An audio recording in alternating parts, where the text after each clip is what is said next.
Hey everyone, Casey here from Client Trick. Today I'm really excited to talk with you about how to create good KPIs. A lot of businesses out there struggle with creating good KPIs, and it's usually because there's not a goal attached to them. And when there's not a goal attached to them, you can make the wrong insights, you could pull the wrong information, and you can make the wrong business decisions. So this can have adverse effects if you do not utilize the right KPIs. For example, let's just look at gross revenue. Gross revenue is a great KPI if you're using it properly. Usually you're using it in conjunction with other KPIs. Businesses that solely rely on the gross revenue KPI, they struggle because they are not being able to pull enough information out of it. Because as a whole, what's the goal? What are you trying to do with the gross revenue?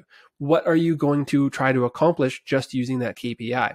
So I want to talk with you about how to create good KPIs or SMART KPIs. And this relates to the SMART framework that you would use with SMART goals.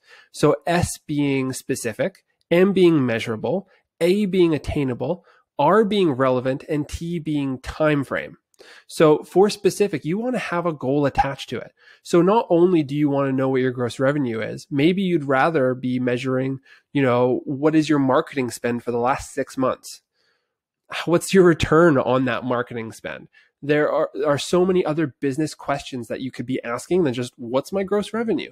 There are other things that are more important that you can relate back to different KPIs. So let's look at that marketing example. Let's say we want to know what our ROI is for our marketing spend over the last 6 months.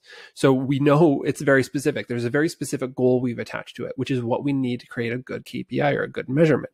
Now we need to look and make sure that's measurable. Is it measurable? Yes, it's definitely measurable. We know that we need to look at our return. So what we've gotten out of those leads and the cost associated with marketing to those leads. So we have those two values there that are measurable. Now we want to look at whether it's attainable or not. We know that it's attainable because this is something we've done for the last 6 months and we know we can gather it. Now, looking at how relevant it is, it's very relevant to our business because there's that big goal attached to it. We want to know how much money we've spent and what our return is on that investment. And then lastly is the time frame. We've given that time frame to be 6 months, but it could be 1 week, it could be 5 weeks, it could be whatever you want. But giving that time frame allows you to be more specific with what you're actually trying to accomplish. So it's very important to use this SMART framework to attach goals to KPIs so that you can create the right dashboards and answer the right business questions. You're going to save yourself so much time and headache by making sure that you ask the right questions instead of creating KPIs or measurements that are going to give you the wrong information and you're going to make the wrong decisions. You never want to do that in your business. No one wants to do that in their business. So make sure you do it the right way if you're going to do it. And as always, make sure you reach out if you have any questions.